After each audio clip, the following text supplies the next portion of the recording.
Hello साथियों, welcome to royal study. दोस्तों, आज की इस वीडियो में मध्य प्रदेश पुलिस आरक्षक 2023 के स्पेशल एग्जाम का नेक्स्ट एनालिसिस आपके लिए लेकर आए हैं। 14 अगस्त 2023 थर्ड शिफ्ट का एनालिसिस कवर करेंगे। 4:30 से 6:30 वाली जो शिफ्ट है थर्ड शिफ्ट, इसका एनालिसिस आपके लिए लेकर आए हैं। इससे पहले जितने भी एनालिसिस थे पूरे की हमने प्लेलिस्ट बना दी है, आप जाकर चेकआउट कर लीजिएगा, आपको आई बटन पर लिंक मिल जाएगी। गाइज, इस वीडियो के पीडीएफ के लिए एप्लीकेशन को डाउनलोड कर लीजिएगा, टेलीग्राम चैनल और ग्रुप को ज्वाइन कर लीजिएगा, जिनके लिंक हम आपको डिस्क्रिप्शन में दे चुके हैं। एप्लीकेशन को डाउनलोड करने के बाद में ये 3 स्टेप फॉलो करना है, आसानी से आपको पीडीएफ मिल जाएगी। और हमारी ये पुलिस कांस्टेबल की स्पेशल टेस्ट सीरीज है 2023-24 के लिए, बिल्कुल लेटेस्ट है ना। और पिछले साल जो क्वेश्चंस पूछे गए सेम न्यू पैटर्न पर बेस्ड है पूरी टेस्ट सीरीज, तो आप जरूर से एक बार विजिट करिएगा। स्पेशल जो ऑफर चल रहा है इसके तहत आपको ऑनली ऑन 99 रुपीज़ में मिल रही है और सभी कोर्सेज पर भी काफ़ी ज़्यादा छूट मिल रही है आपको। तो 12 से 17 अगस्त तक ये ऑफर रहेगा आपका। 15 अगस्त को कूपन कोड अप्लाई करना है, आपको डिस्काउंट मिल जाएगा। क्लियर है? तो आप जरूर से एक बार विजिट करिएगा, डिस्क्रिप्शन में आपको लिंक मिल जाएगी। गाइज देखिए, यहाँ पर आज जो हमें क्वेश्चंस मिले हैं ये अपन बात करेंगे चारों सब्जेक्ट की, GK, current affair, science, maths और रीजनिंग के काफ़ी अच्छे खासे क्वेश्चंस आज हमें मिल चुके हैं। तो आइए स्टार्ट करते हैं। और गाइज आज हमें जो क्वेश्चंस भेजे हैं ये विनोद शर्मा जी जो कि उज्जैन से हैं, इन्होंने 66 स्कोर किया है, इन्होंने हमें क्वेश्चंस भेजे हैं। अगर आपका भी आगे आने वाले दिनों में एग्जाम है तो आप हमें नंबर पर अपने क्वेश्चन जरूर से सेंड करें। एग्जाम सेंटर से निकलने के तुरंत बाद हमें क्वेश्चन सेंड करें ताकि हम आपको सबसे सटीक एनालिसिस दे पाएँ। आइए स्टार्ट करते हैं गाइज हमारे पहले क्वेश्चन से। उससे पहले आपने वीडियो को लाइक नहीं किया है तो लाइक कर दीजिए, शेयर कर दीजिए अपने दोस्तों के साथ में, ताकि हमें सपोर्ट मिले, मोटिवेशन मिले, आपके लिए और से अच्छे वीडियोस लाने की कोशिश करते रहें। साथ ही चैनल को भी जिन लोगों ने सब्सक्राइब नहीं किया है सब्सक्राइब कर लीजिएगा, ताकि जो भी नया वीडियो है सबसे पहले आप तक पहुँच पाए। क्लियर है? तो आइए स्टार्ट करते हैं फर्स्ट क्वेश्चन से। फर्स्ट क्वेश्चन है हमारा, नंद वंश का अंतिम शासक कौन था? सही जवाब रहेगा घनानंद, आपका करेक्ट आंसर रहेगा। देखिए, इसकी जो स्थापना हुई थी 467 ईसा पूर्व के आसपास महापद्म नंदा ने इसकी स्थापना की थी। किसकी? नंदवंश की। उन्होंने एक राट की उपाधि को स्वीकार किया, जिसका अर्थ एकमात्र संप्रभु था जिसने अन्य सभी शासक राजकुमारों को नष्ट कर दिया था। देखिए, घनानंद जो है ये नंद राजवंश के अंतिम शासक थे जिन्हें चंद्रगुप्त मौर्य द्वारा परास्त किया गया था। और घनानंद के दौरान सिकंदर ने भारत पर हमला किया और एक अन्य राजा पोरस ने सिकंदर के खिलाफ झेलम नदी के किनारे झेलम का युद्ध यानी हाइडेस्पीज इसको बोला था, इसकी लड़ाई ये लड़ी थी, है ना। इसके अलावा नंद वंश के संस्थापक की बात करें तो महापद्म नंद थे। ये क्वेश्चन आपको पूछा जाएगा तो आप इसको याद रखिएगा। नंद वंश, देखिए उन्हें जो है भारत के पहले ऐतिहासिक सम्राट के रूप में भी जाना जाता है। तो किससे जाना जाता है? महापद्म नंद को। अगले क्वेश्चन की ओर आगे बढ़ते हैं। नेक्स्ट क्वेश्चन है हमारा, मुद्रास्फीति क्या होती है? तो किसी अर्थव्यवस्था में समय के साथ वस्तुओं और सेवाओं की कीमतों में वृद्धि को मुद्रास्फीति कहा जाता है। मुद्रास्फीति ये बेसिकली बोला जाता है मुद्रा आपूर्ति में वृद्धि के परिणाम स्वरूप मुद्रास्फीति होती है। महंगाई सिर्फ मूल्य वृद्धि है। इसका कारण यह है कि अधिक मुद्रा सामान की संख्या में के लिए उपलब्ध होती है। क्लियर है? और भारत में आरबीआई मुद्रा आपूर्ति को नियंत्रित करता है और मौद्रिक नीति के माध्यम से मुद्रास्फीति को नियंत्रित करता है। मुद्रा आपूर्ति में कमी से अप जो स्फीति होती है ये हो सकती है। और मुद्रा स्फीति को नियंत्रित करने के लिए ब्याज दरों में मजबूती एक प्रभावी उपकरण हो सकता है। मुद्रा स्फीति उस स्थिति में होती है जब अर्थव्यवस्था में अधिकतम कीमतें कुछ डिग्री से बढ़ती हैं। यह 4 संभावित कारकों के कारण होती है, जिनमें से प्रत्येक आपूर्ति और मांग में परिवर्तन के बुनियादी आर्थिक सिद्धांतों से संबंधित है, जैसे कि मुद्रा आपूर्ति में वृद्धि, पैसों की मांग में कमी, माल और सेवाओं की समग्र आपूर्ति में कमी, माल और सेवाओं की समग्र मांग में वृद्धि। ये कुछ चीजें हैं। अगले क्वेश्चन की ओर आगे बढ़ते हैं। नेक्स्ट क्वेश्चन है, 400 डेज पुस्तक के लेखक कौन है? सही जवाब रहेगा चेतन भगत। लेखक चेतन भगत ने 23 सितंबर 2021 को अपनी आगामी पुस्तक 400 डेज का ट्रेलर जारी किया।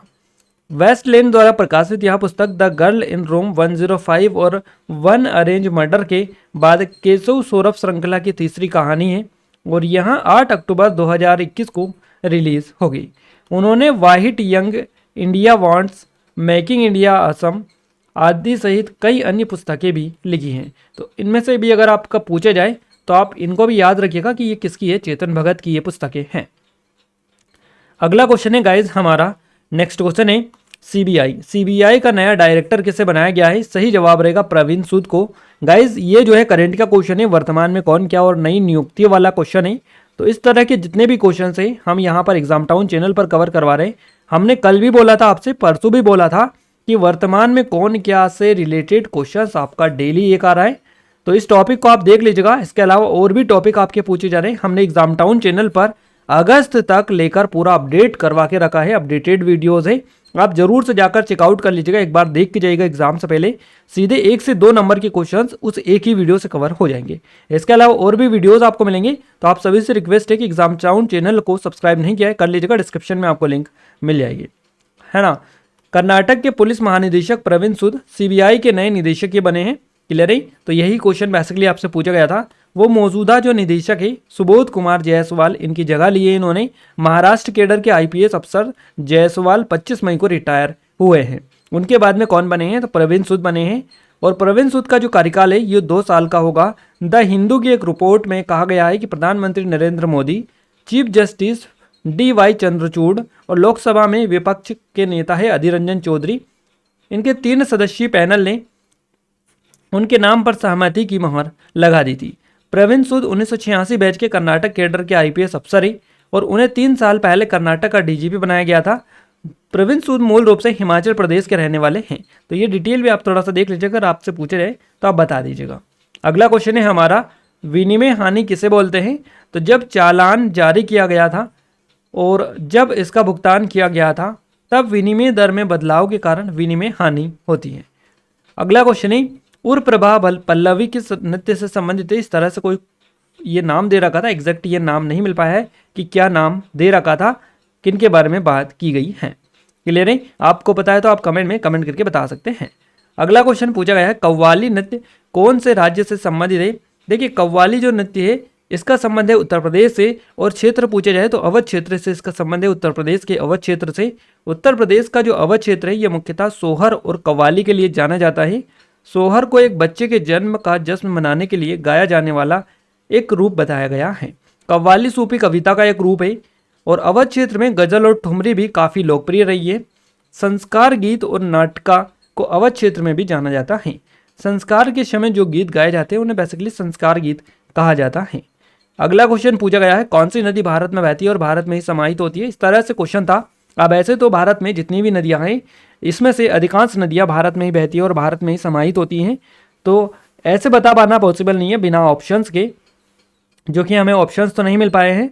तो आप कमेंट में कमेंट करके बताइएगा कि इसका पैटर्न यही था या कुछ और पैटर्न इसका पूछा गया था इस क्वेश्चन का, है ना, और इसके ऑप्शंस आपको क्या मिले थे। क्लियर है? आई थिंक काफ़ी इजी क्वेश्चन होगा, आपने आसानी से क्लिक कर दिया होगा। अगला क्वेश्चन है, सिंधु घाटी सभ्यता से 3 से 4 नंबर के क्वेश्चंस बने हैं, सीधे सीधे 3 से 4 क्वेश्चंस बने हैं। एक क्वेश्चन हमें मिल चुका है इसका, सिंधु सभ्यता में रहने वाले क्या नहीं करते थे? सिंधु सभ्यता में रहने वाले क्या नहीं करते थे? अब देखिए हमें इन्होंने 3-4 क्वेश्चंस बताए हैं, है ना। हमें जो बताए वो हम आपको बता रहे हैं। इतने क्वेश्चंस इन्होंने बताए हैं, हो सकता है कम भी पूछे गए हों, ज़्यादा भी पूछे गए हो, पर जितने हमें बताए हैं उतने हम आपको बता रहे हैं। क्लियर है? सिंधु सभ्यता में रहने वाले क्या नहीं करते थे? तो मांस ये नहीं खाते थे। क्या नहीं करते थे? मांस नहीं खाते थे। हड़प्पा गांव ज़्यादातर बाढ़ के मैदान के पास स्थित थे और पर्याप्त खाद्यान्न का उत्पादन भी करते थे। मटर, तिल, खजूर, कपास आदि उस समय उगाए जाते थे और उनके मुख्य स्टेपल गेहूं और जौ थे, जिन्हें संभवतः रोटी में बनाया गया था और शायद उन्हें भिगेल या दलिया के रूप में भी पानी के साथ में पकाया जाता था। सिंधु सभ्यता और समकालीन संस्कृतियों ने भारत और पाकिस्तान में लगभग 1.5 मिलियन वर्ग किलोमीटर क्षेत्र को कवर किया और यह लगभग 2500 ईसा पूर्व में फला फूला है। हड़प्पा शहर में किलेबंद सुनियोजित गलियां और जल निकासी देखी जाती है। लोग सुनियोजित कस्बे में रहते थे। हड़प्पा और मोहनजोदड़ो में प्रत्येक का अपना गढ़ या एक्रोपोलिस था, जिस पर संभवतः शासक वर्ग के शासकों का कब्जा था। प्रत्येक शहर में गढ़ के नीचे एक निचला शहर होता है जिसमें ईंट के घर बने होते हैं, जिसमें आम लोग रहते हैं। अगला क्वेश्चन पूछा गया है, निम्न में से कौन कर्नाटक का लोक नृत्य है? कौन सा? तो यक्षगान करेक्ट आंसर रहेगा। आई थिंक यही आपको ऑप्शन में दे रखा था। कर्नाटक का सबसे लोकप्रिय जो नृत्य है ये यक्षगान है, जिसको यक्ष का गीत कहा जाता है। और यक्षगान की उत्पत्ति विजयनगर साम्राज्य के शाही दरबार से हुई थी। इसके 2 रूप है, मुडा लोपाया, है ना, रूप आमतौर पर पूर्वी क्षेत्र में किया जाता है और पश्चिमी क्षेत्र में पुदुल पोया रूप अधिक सामान्य है। तो ये बेसिकली दो रूप है इसके, और यह वैष्णव भक्ति आंदोलन से काफ़ी प्रभावित है। कर्नाटक के अन्य लोक नृत्य की बात करें तो गुड़िया कुनीता, तोगलू, गोम्बेयाता, करगा, वीरगासे, है ना, कामसाले, गोरावारा कुनीता आदि, ये सभी यहाँ के प्रमुख लोक नृत्य हैं कर्नाटक के। तो आप देख लीजिएगा इनको, क्योंकि डेली बेसिस पर क्वेश्चंस आपके पूछे जा रहे हैं यहाँ से। हर पेपर में आपके 3-4 से कम तो क्वेश्चंस एटलीस्ट नहीं बन रहे। हमने सुबह वाली में भी 4 से 5 क्वेश्चंस कवर किए हैं। तो देखिए, तो कम से कम 3 क्वेश्चंस, ज़्यादा से ज़्यादा 5 क्वेश्चंस यहाँ से बन रहे हैं आपके। तो इस टॉपिक को अगर कर लेंगे आप अच्छे से तो आप काफ़ी ज़्यादा फायदे में रहेंगे। बैंकिंग से 3 से 4 क्वेश्चंस पूछे गए हैं। क्लियर है? चोल वंश का प्रमुख नृत्य कौन सा है? चोल वंश का प्रमुख नृत्य कौन सा है, ये क्वेश्चन बना है। तो ठांडवम या नदंता, सही जवाब रहेगा। चोल काल से संबंधित प्रसिद्ध कांस्य मूर्ति नटराज में हिंदू देवी देवताओं को नृत्य करते हुए दिखाया गया है। हिंदू भगवान शिव को नटराज के रूप में दर्शाया गया है और उन्हें दिव्य नर्तक के रूप में दिखाया गया है। उनके नृत्य रूप को ठांडवम या नंदता कहा जाता है। 6वीं शताब्दी के आसपास यह एलोरा और बादामी गुफाओं में दिखाई दिया, लेकिन तमिलनाडु में लगभग 10वीं शताब्दी में चोल कांस्य अपने बेहतर परिपक्व और सबसे प्रसिद्ध रूप में दिखाई दिया। इसकी जो ऊंचाई है लगभग 4 फीट है और चोल वंश के युग के दौरान नटराज तमिलनाडु में राजसी गौरव का प्रतीक बन गया। अगला क्वेश्चन है, मुगल काल से रिलेटेड क्वेश्चन बना है, एग्जैक्ट नहीं मिला है। कर्नाटक संगीत से रिलेटेड भी क्वेश्चन आपका पूछा गया है। इसके अलावा ईरान का नेपोलियन किसे कहा जाता है, ये क्वेश्चन बना है। नादिर शाह को ईरान का नेपोलियन कहा जाता है। नादिर शाह को ईरान का नेपोलियन कहा जाता है। ईरान का नेपोलियन नादिर शाह को कहा जाता है, इसलिए कहा जाता है क्योंकि वो भारत पर आक्रमण किया था, है ना। 1739 में नादिर शाह ने भारत पर आक्रमण किया और दिल्ली को लूटा था। करनाल की लड़ाई भारत पर अपने आक्रमण के दौरान ईरान के अफसरीद वंश के संस्थापक नादिर शाह के लिए एक निर्णायक जीत थी। नादिर शाह 1738 में भारत की ओर बढ़े। उन्होंने 1739 में काबुल, गजनी, लाहौर जैसे मुगल साम्राज्य की पश्चिमी सीमाओं पर कब्जा कर लिया। नादिर शाह की सेना ने दिल्ली का पूरा शहर तबाह, लूटा और बर्बाद कर दिया।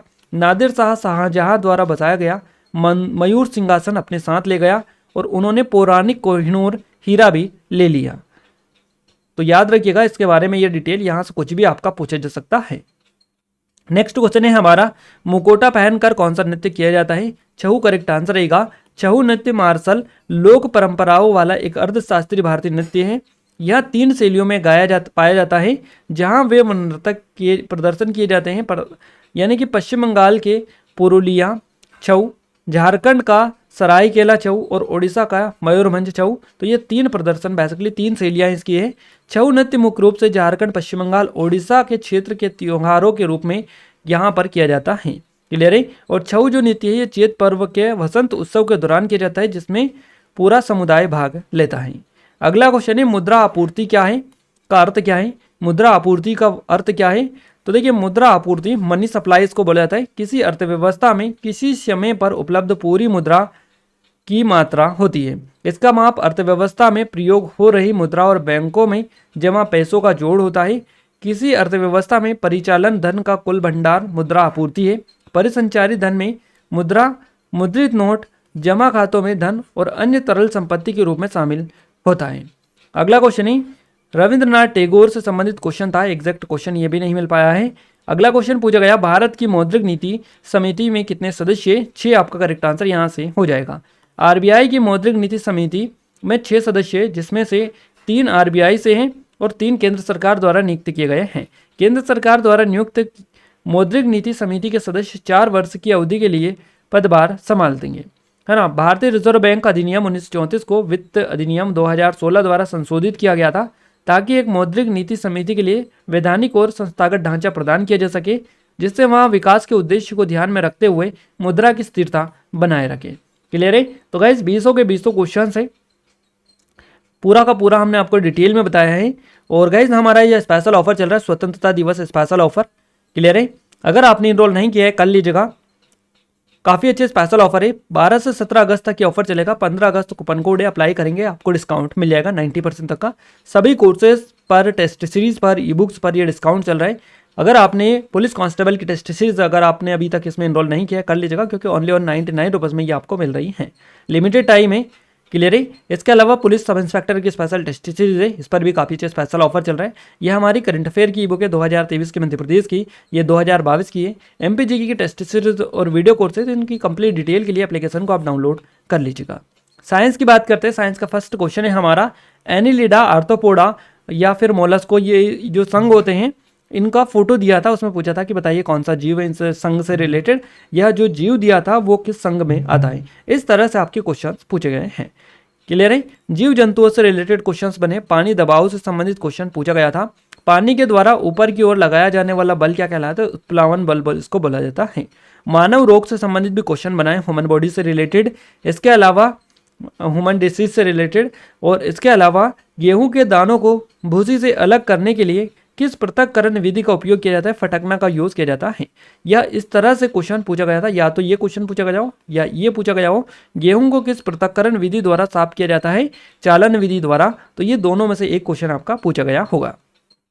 कोई वस्तु ऊपर जाती है और वापस नीचे गिरती है तो उसमें कौन सा बल लगता है, तो गुरुत्वाकर्षण बल या ग्रेविटेशनल फोर्स उसमें लगता है, क्लियर है। बात करें मैथ्स की, तो मैथ्स में पार्टनरशिप से एक क्वेश्चन पूछा गया है, परसेंटेज से 3 क्वेश्चंस बने हैं, चक्रवृद्धि ब्याज से 4 से 5 क्वेश्चंस बने हैं, साधारण ब्याज से 102 क्वेश्चंस पूछा गया है, विभाज्यता के नियम से 4 से 5 क्वेश्चंस बने हैं, अनुपात समानुपात से 1 क्वेश्चन है, आयत वर्ग दोनों का क्षेत्रफल आपको दे रखा था, बोर्ड मास से क्वेश्चंस पूछा गया है, औसत से 2 से 3 क्वेश्चन से, प्रतिशत से 4 से 5 क्वेश्चन से, सरलीकरण से 3 से 4 क्वेश्चन से। इसके अलावा और भी टॉपिक पूछे गए, बट जो हमें मिले, जितने मिले हैं हमने आपको बताए हैं। रीजनिंग की बात करें, मिरर इमेज दर्पण से 4 से 5 क्वेश्चंस बने, रक्त संबंध ब्लड रिलेशन से 5 से 6 क्वेश्चंस बने, कोडिंग डिकोडिंग से 4 से 5 क्वेश्चन से, कथन निष्कर्ष से क्वेश्चन से, अल्फाबेट सीरीज से क्वेश्चंस पूछे गए हैं, नंबर सीरीज से क्वेश्चंस पूछे गए हैं। गाइज आपको बता दें, नेशनल का पूरा करंट अफेयर इस चैनल पर कवर करवा रहे हैं एग्जाम टाउन पर। अगर आपने अभी तक विजिट नहीं किया है तो डिस्क्रिप्शन में आपको लिंक मिलेगी, एक बार जरूर से विजिट कर लीजिएगा, क्योंकि पूरा नेशनल का करंट अफेयर हम एग्जाम पॉइंट ऑफ व्यू से एमपी कांस्टेबल की आपको करवा रहे हैं। बैठक व्यवस्था से क्वेश्चंस बने, मिसिंग नंबर से क्वेश्चंस पूछे गए, सिलोजिज्म से भी क्वेश्चंस आपके बने हैं, क्लियर है। गाइस स्वतंत्रता दिवस स्पेशल ऑफर है, अगर इनरोल नहीं किया है कर लीजिएगा। ये कूपन कोड है, आप अप्लाई कर लेंगे 17 अगस्त से पहले तो आपको डिस्काउंट मिल जाएगा। इन सभी पर काफ़ी अच्छे स्पेशल ऑफर चल रहा है, अप टू 90% तक की छूट चल रही है, तो आप इसका लाभ उठा सकते हैं, क्योंकि काफ़ी ज़्यादा आपको डिस्काउंट इस बार दिया जा रहा है। तो आप जरूर से विजिट करिएगा एप्लीकेशन पर। देखिए इस वीडियो के पीडीएफ के लिए एप्लीकेशन को डाउनलोड कर लीजिएगा, टेलीग्राम चैनल और ग्रुप को ज्वाइन कर लीजिएगा, जिनके लिंक हम आपको डिस्क्रिप्शन में दे चुके हैं। एप्लीकेशन को डाउनलोड करने के बाद में 3 स्टेप फॉलो करेंगे, आसानी से आपको पीडीएफ मिल जाएगी, कोई भी दिक्कत आपको नहीं होगी, क्लियर है। तो गाइज आप सभी से रिक्वेस्ट है कि इस वीडियो को ज़्यादा शेयर करें। अगर आपने अभी तक इस वीडियो को लाइक नहीं किया है तो लाइक कर दीजिए, शेयर कर दीजिए, और जिन लोगों ने चैनल को सब्सक्राइब अभी तक नहीं किया है उन सभी से रिक्वेस्ट है कि आप सभी चैनल को सब्सक्राइब करके बेल आइकन को ऑल पर सेलेक्ट करके रखें, जिससे जो भी नया वीडियो आए इस चैनल पर उसका नोटिफिकेशन आपको सबसे पहले मिल पाए, क्लियर है गाइस। तो मिलते हैं हमारे इसके नेक्स्ट शिफ्ट के एनालिसिस के साथ, तब तक के लिए जय हिंद, वंदे मातरम।